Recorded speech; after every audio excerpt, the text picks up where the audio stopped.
কালকে 1.5 কেজি আদা এনেছি আর এখানে রয়েছে 2 কেজি রসুন। তো এগুলো সব বাড়িতে নিয়ে যাব। তো বসে বসে এই আদাগুলোও পরিষ্কার করলাম। আর বিশ্বাস করেন আমার এই আঙ্গুলটা এত পরিমাণে ব্যথা হয়ে গেছে, মনে হচ্ছে যে মানে নড়াতে পারছি না, এটা এত ব্যথা হয়ে গেছে। খালাকে আসতে বলছিলাম, খালা আসবে 3টার পরে। এখন 3টার পরে যদি খালা আসে তখন তো আমার ছেলে হোমওয়ার্ক করবে। আমার ছেলে তখন হোমওয়ার্ক করা বাদ দিয়ে এখানে সেগুলো নিয়ে যেগুলো এটা কি সেটা কি নানান রকমের মানে কথা বলতে থাকবে, তার হোমওয়ার্কটাই হবে না। সেই কারণে তার কথা চিন্তা করে আমি একা একাই বসে এই 1.5 কেজি আদাটা ছিলে ফেললাম। আমার অনেক কষ্ট হয়েছে এতগুলো আদা একা একা পরিষ্কার করতে। তো যাই হোক, এই যে এখানে পরিষ্কার করে ফেলেছি, খোসাগুলো এখন উঠে ফেলবো। আর আমি এগুলো আদা রসুন সব বাড়িতে নিয়ে যাব। বাড়িতে শিলপাটাতে করলে হাত ব্যথা হয়ে যাবে, সে কারণে এখান থেকে ব্লেন্ডার করে নিয়ে গেলে কিন্তু আমার সহজ হবে। এই যে রসুনগুলো শিল দিয়ে মানে একটু। হ্যালো এভরিওয়ান, আসসালামু আলাইকুম। প্রতিদিনের মতো আজকে একটা ব্লগ ভিডিও নিয়ে আপনাদের মাঝে চলে এসেছি। এভরিডে ব্লগ ভিডিও চ্যানেল থেকে সবাইকে আবারও স্বাগতম জানাচ্ছি। আমি কিন্তু কোরবানি ঈদের প্রস্তুতি নিয়ে ফেলেছি। এখানে 1.5 কেজির মতো আদা ছিল, সমস্ত আদা পরিষ্কার করে নিয়েছি। এখন এটা কুচি কুচি করে কেটে নেব এবং ধুয়ে সেটা ব্লেন্ডার করব। সাথে কিন্তু একসাথে অনেকগুলো রসুনও নিয়েছি, প্রায় 2 কেজির মতো রসুন ছিল। রসুনগুলো পরিষ্কার করে নিয়েছি, সেটাও এখন ব্লেন্ডার করে নিব। আমি রসুন আদা জিরা সব কিছু ব্লেন্ডার করে এখান থেকে বাড়িতে নিয়ে যাব, তাহলে আমার সহজ হবে। কিছু হলো এই চামচটা দিয়ে এরকম করে করে আদার হলো মানে খোসাটা ছেড়ে ফেলছি। যেভাবে তাড়াতাড়ি হয় সেইভাবে করছি। মানে শেষ পর্যায়ে এসে মানে ক্লান্ত হয়ে গেছিলো, মনে হচ্ছিল যে আর পারবো না, তারপরেও হাল ছাড়ি নাই, মানে করেই ফেলছি।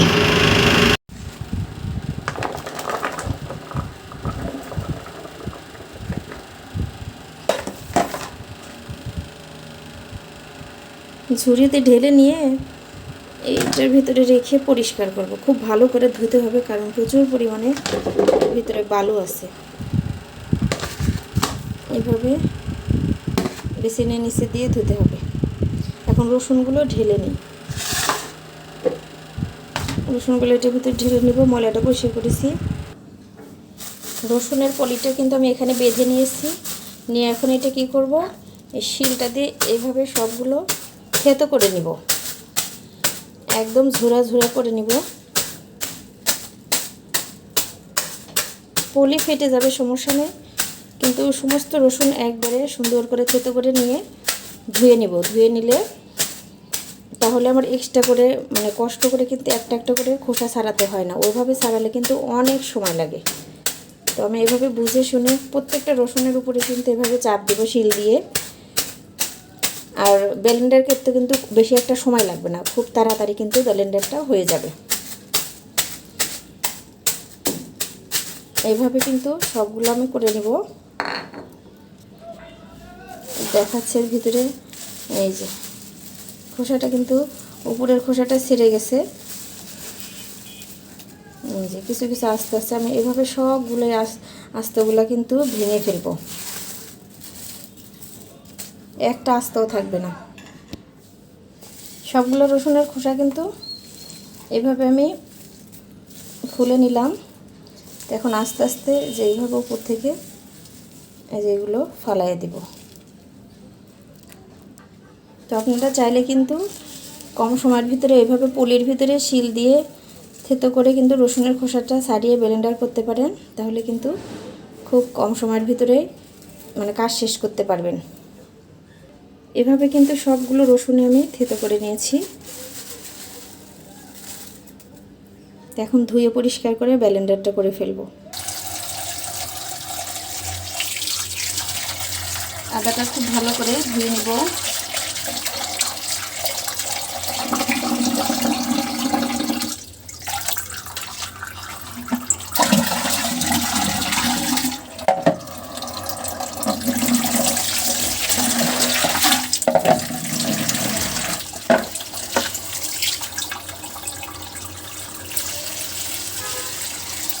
এটা খোসা খোলা হবে না।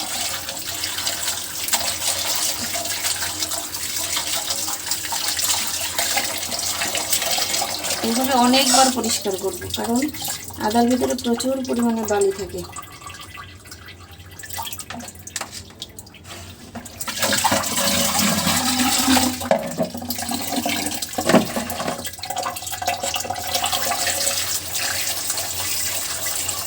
হাতটা একদম লাল হয়ে গেছে।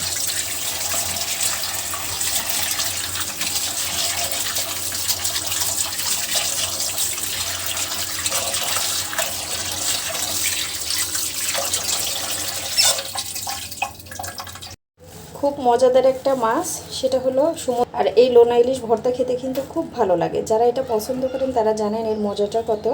তো আমি আজকে শুকনা মরিচ দিয়ে খুব মজাদারভাবে একটা ভর্তা বানাবো। আর এখানে বানাবো হলো বেগুন দিয়ে আলু আর একটা মিক্সড ভর্তা। আলুটা ধুয়ে পানি দিয়ে এখানে সিদ্ধর জন্য বসিয়ে দিলাম।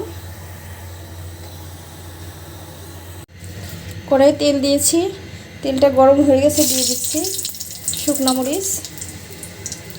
তো ভালো করে, ওরে বাপরে, মরিচটা ভেজে নেব। শুকনো মরিচ দিয়ে ভর্তা বানাবো লোনা ইলিশ, আর কাঁচা মরিচ দিয়ে ভর্তা বানাবো বেগুন আলু।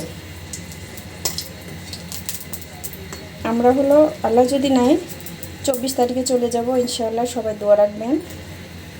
দেখা হবে গ্রামের বাড়িতে আবার।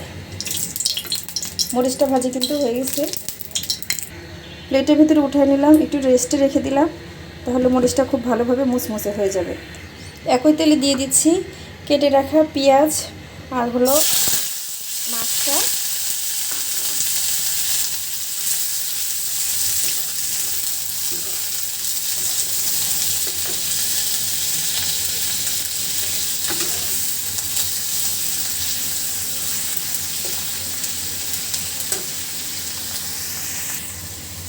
সুন্দর কালারের জন্য একটুখানি হলুদ দিয়েছি।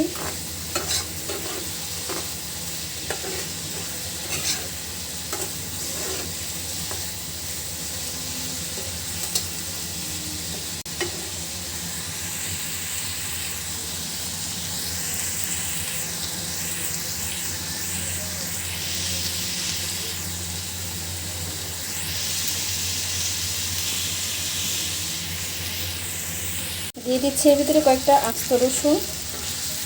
আস্ত রসুন বলতে রসুনের কোয়া।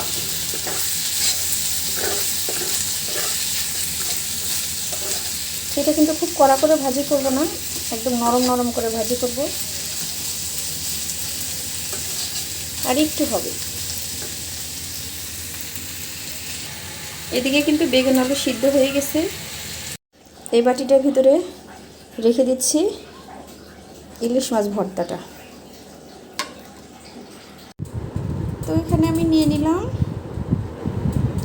রসুন থেতো একটুখানি, আর নিয়ে নিচ্ছি ভেজে রাখা মাছটা।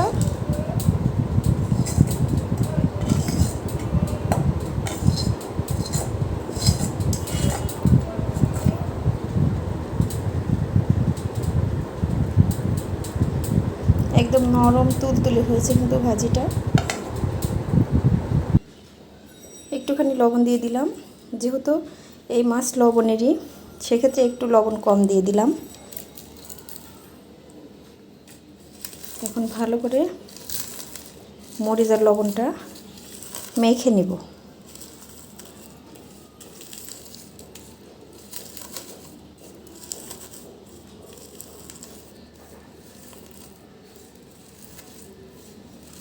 হয়ে গেছে কিন্তু মরিচটা মাখানো। আর থেতো করে রাখা রসুনটা দিয়ে দিচ্ছি।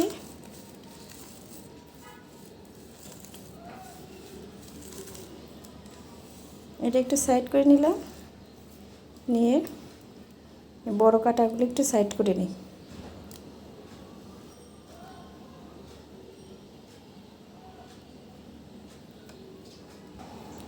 কাঁটাটা কিন্তু খুব ভালোভাবে বেছে নিয়েছি। এখন এই মরিচটা এর ভিতর দিয়ে দিচ্ছি।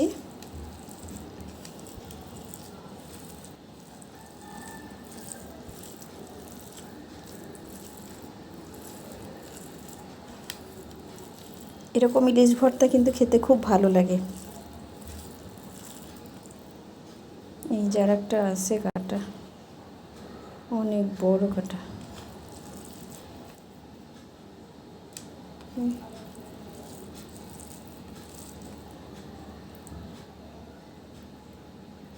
এখন দেখি আরও কাটা বেরোচ্ছে।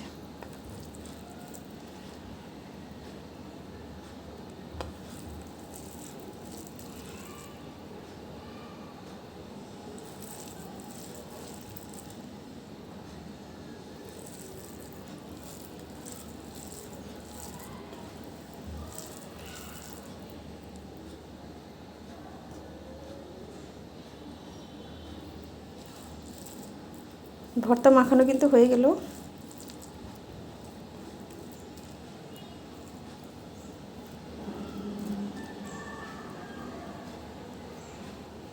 যে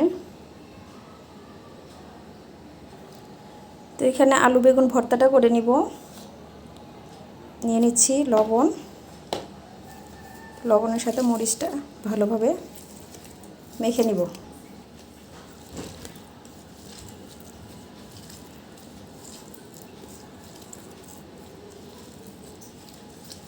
মাঝে মধ্যে ভর্তা দিয়ে ভাত খেলে কিন্তু খাবারের রুচিটা আসে। একঘেয়েমি তরকারি খেলে কিন্তু মুখের স্বাদ নষ্ট হয়ে যায়। তো দিয়ে দিচ্ছি এর ভিতরে সরিষার তেল,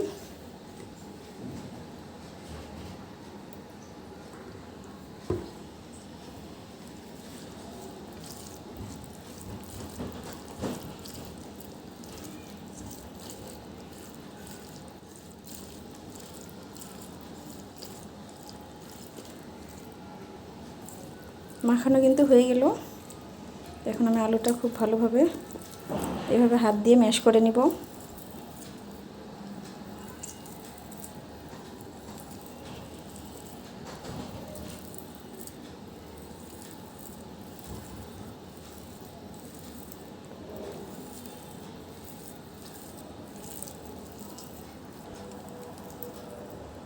আলুটা ম্যাশ করা হয়ে গেছে, একদম আঠালো আলু। আঠালো আলু ভর্তা খেতে কিন্তু বেশি ভালো লাগে। এখন বেগুনটার ভিতর দিয়ে দিব।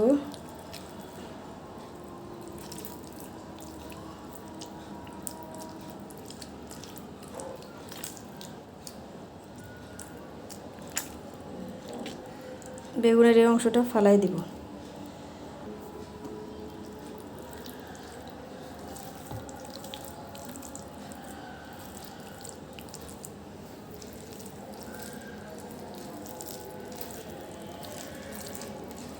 ভর্তা একটু বেশি করে বানিয়ে ফেললাম। ভর্তা কিন্তু একটু বেশিই লাগে সবসময়ের জন্য, তুলনামূলক।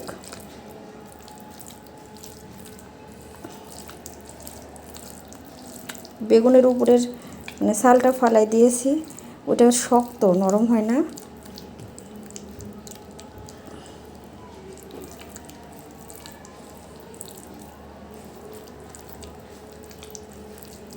হয়ে গেছে কিন্তু ভর্তাটা। মাশাল্লাহ। তো ভর্তাটা বাটির ভিতরে রেখে দিচ্ছি।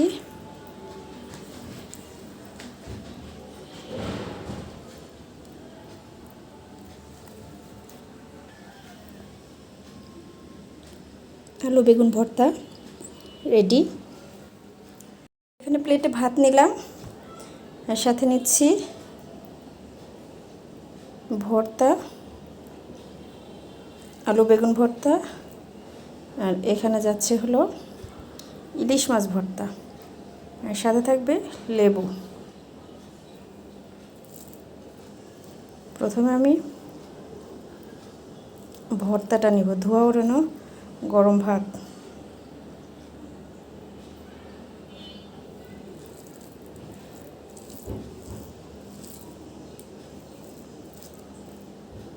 সাথে নিলাম লেবু।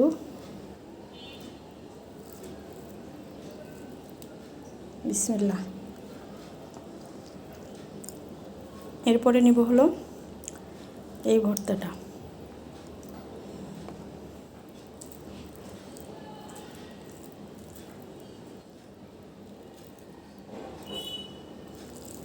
গরম গরম ভাতের সাথে লেবু দিয়ে ভর্তা দিয়ে খেতে